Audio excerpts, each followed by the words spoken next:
সূরা আল জাসিয়া। রহমান রহিম আল্লাহ তাআলার নামে। হামিম। পরাক্রমশালী প্রজ্ঞাময় আল্লাহ তাআলার কাছ থেকেই এ কিতাবের অবতরণ।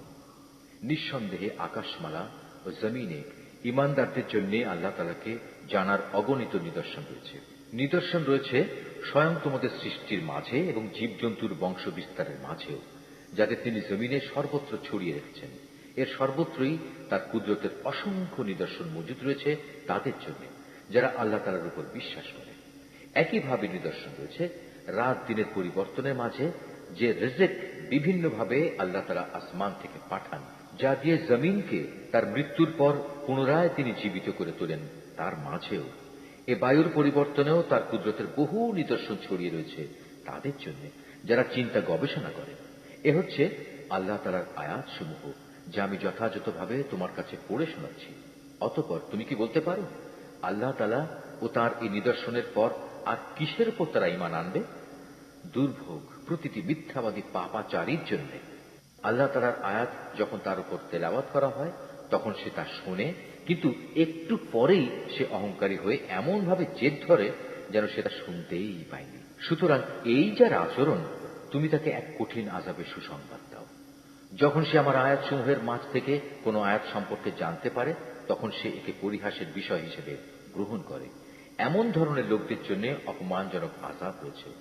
তাদের সামনে রয়েছে জাহান্নাম এবং সেসব জিনিস যা তারা দুনিয়া থেকে কামাই করে এনেছে, আজ তা তাদের কোনো কাজেই এলো না। না সেসব মাবুদ তাদের কোনো কাজে এলো যাদের তারা আল্লাহ তাআলাকে বাদ দিয়ে নিজেদের অভিভাবক বানিয়ে রেখেছিল। তাদের সবার জন্য রয়েছে জাহান্নামের কঠোর শাস্তি। এটা কোরআন হচ্ছে সম্পূর্ণত হেদায়েত, তা সত্ত্বেও যারা তাদের মালিকের আয়াতসমূহকে অস্বীকার করে তাদের জন্য অতিশয় নিকৃষ্ট ও কঠোরতর আযাব রয়েছে। আল্লাহ তাআলাই সেই মহান সত্তা যিনি সমুদ্রকে তোমাদের অধীন করে রেখেছেন যাতে করে তোমরা তাঁরই আদেশক্রমে নৌযান সমূহে তাতে চলতে পারো। এর দ্বারা তোমরা তার অনুগ্রহ রিজক সন্ধান করতে পারো এবং শুকর আদায় করতে পারো। একইভাবে তার অনুগ্রহ থেকে তিনি আকাশমণ্ডলী ও পৃথিবীর সব কিছু তোমাদের অধীন করে দিয়েছেন।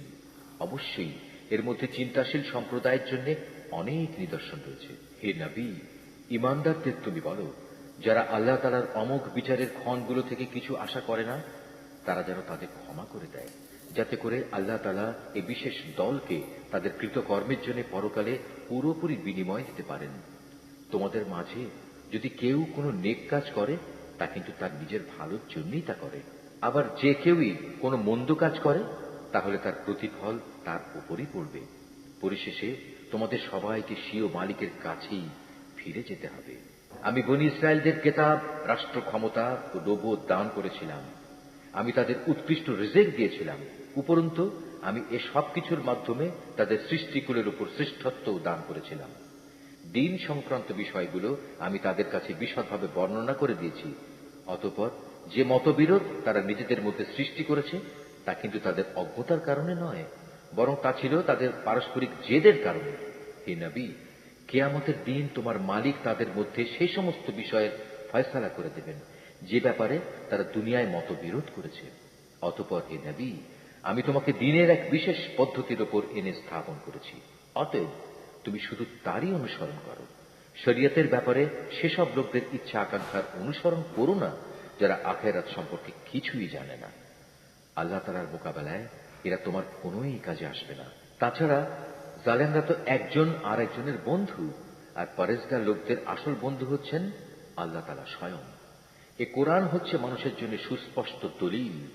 সর্বোপরি ঈমানদারদের জন্য তা হচ্ছে জ্ঞানের কথা, পথ নির্দেশ ও অনুগ্রহ। যারা অপকর্ম করে তারা কি মনে করে নিয়েছে আমি তাদের সে লোকদের মতো করে দেব যারা ঈমান এনেছে এবং সে অনুযায়ী নেক আমল করেছে? তাদের জীবন ও তাদের মরণ কি ঈমান গ্রহণকারীদের মতো একই ধরনের হবে? কত নিম্নমানের ধারণা পোষণ করছে এরা আল্লাহ তাআলা সম্পর্কে। আল্লাহ তাআলা আসমান সমূহ ও জমিন যথাযথভাবে সৃষ্টি করেছেন যাতে করে এ দুয়ের মাঝে বসবাসরত প্রতিটি বাসিন্দা তার কর্মের যথাযথ বিনিময় পেতে পারে। কিয়ামতের দিন তাদের কারো প্রতি বিন্দু মাত্র জুলুম করা হবে না। হে নবী, তুমি কি সেই ব্যক্তিটির প্রতি লক্ষ্য করেছ যে ব্যক্তি নিজের খেয়াল খুশিকে নিজের মাবুদ বানিয়ে নিয়েছে এবং পর্যাপ্ত পরিমাণ জ্ঞান থাকা সত্ত্বেও আল্লাহ তাআলা তাকে গোমরা করে দিয়েছেন, তার কান ও তার অন্তরে তিনি মোহর মেরে দিয়েছেন, তার চোখে তিনি পর্দা এঁটে দিয়েছেন। এমন ব্যক্তিকে আল্লাহ তাআলার পর কে পথ নির্দেশ দেবে? তারপরেও কি তোমরা কোনো উপদেশ গ্রহণ করবে না? এ মূর্খ লোকেরা এও বলে, আমাদের পার্থিব দুনিয়া ছাড়া আর কোনো জীবনই নেই। আমরা যে মরি বাঁচি তা সব আমাদের এখানেই। আমাদের যা কিছু ধ্বংস করে তা এই কালের আবর্তনই করে। মূলত এদের এ ব্যাপারে কোনোই জ্ঞান নেই। এরা শুধু আন্দাজ অনুমানের ভিত্তিতে কথা বলে। যখন এদের কাছে আমার কিতাবের সুস্পষ্ট আয়াতগুলো পড়া হয়, তখন এদের কাছে এছাড়া আর কোনো যুক্তিই থাকে না যে তারা বলে, তোমরা যদি কিয়ামতের দাবিতে সত্যবাদী হও তাহলে আমাদের বাপ দাদাদের কবর থেকে নিয়ে এসো।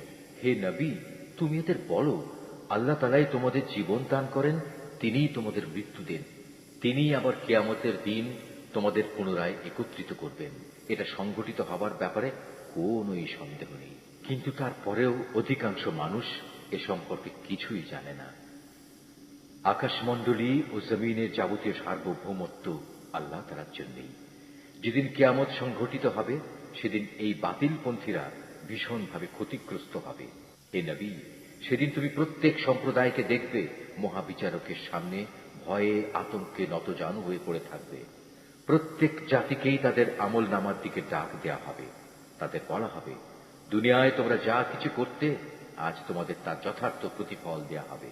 এ হচ্ছে আমার সংরক্ষিত নথিপত্র, যা তোমাদের কর্মকাণ্ডের উপর ঠিক ঠিক বর্ণনাই পেশ করবে। তোমরা যখন যা করতে আমি তা এখানে সেভাবেই লিখে রেখেছি। যারা ঈমান এনেছে এবং নেক কাজ করেছে, আজ তাদের মালিক তাদের তার অনুগ্রহে জান্নাতে দাখিল করাবেন, আর এটাই হবে চরমতম সাফল্য। অপরদিকে যারা কুফরি অবলম্বন করেছে, আমি তাদের বলবো, তোমাদের সামনে কি আমার আয়াতসমূহ বারবার পড়ে শোনানো হতো না? কিন্তু এ সত্ত্বেও তোমরা ঔদ্ধত্য প্রকাশ করেছিলে। মূলত তোমরা ছিলে একেবারেই নাফরমান জাতি। যখন তোমাদের বলা হতো আল্লাহ তাআলার ওয়াদা সত্য এবং কিয়ামত সংঘটিত হওয়ার মধ্যে কোন রকম সন্দেহ নেই, তখন তোমরা অহংকার করে বলতে, কিয়ামত আবার কি? আমরা জানি না, আমরা এ ব্যাপারে সামান্য কিছু ধারণাই করতে পারি মাত্র। কিন্তু আমরা তো তাতে বিশ্বাসীও নই। সেদিন তাদের মন্দ কাজগুলো তাদের কাছে স্পষ্ট প্রকাশ হয়ে পড়বে এবং সে বিষয়টি তাদের পরিবেষ্টন করে নেবে, যে ব্যাপারে তারা হাসি ঠাট্টা করে বেড়াত। ওদের তখন বলা হবে, আজ আমি তোমাদের জেনে শুনেই ভুলে যাব। ঠিক যেভাবে তোমরা দুনিয়ায় থাকতে এই দিনের সাক্ষাৎকে ভুলে গিয়েছিলে, আজ তোমাদের ঠিকানা হবে জাহান্নামের আগুন। সে আগুন থেকে বাঁচার জন্য এখানে তোমরা কোনোই সাহায্যকারী পাবে না। এ কারণেই তোমাদের শাস্তি দেয়া হলো। তোমরা আল্লাহ তাআলার আয়াতসমূহ নিয়ে হাসি তামাশা করতে এবং তোমাদের পার্থিব জীবন দারুণভাবে তোমাদের প্রতারিত করে রেখেছিল। সুতরাং আজ তাদের জাহান্নাম থেকে বের করা হবে না, না আল্লাহ তাআলার দরবারে তাদের কোন রকম অজুহাত পেশ করার সুযোগ দেয়া হবে। অতএব সমস্ত প্রশংসা আল্লাহ তাআলার জন্য, যিনি আসমান সমূহের মালিক, তিনি জমিনের মালিক, তিনি মালিক গোটা সৃষ্টিকুলের। আকাশমণ্ডলী এবং জমিনের সমস্ত গৌরব ও মাহাত্ম্য তাঁর জন্যই নিবেদিত। তিনি মহাপরাক্রমশালী ও প্রজ্ঞাময়।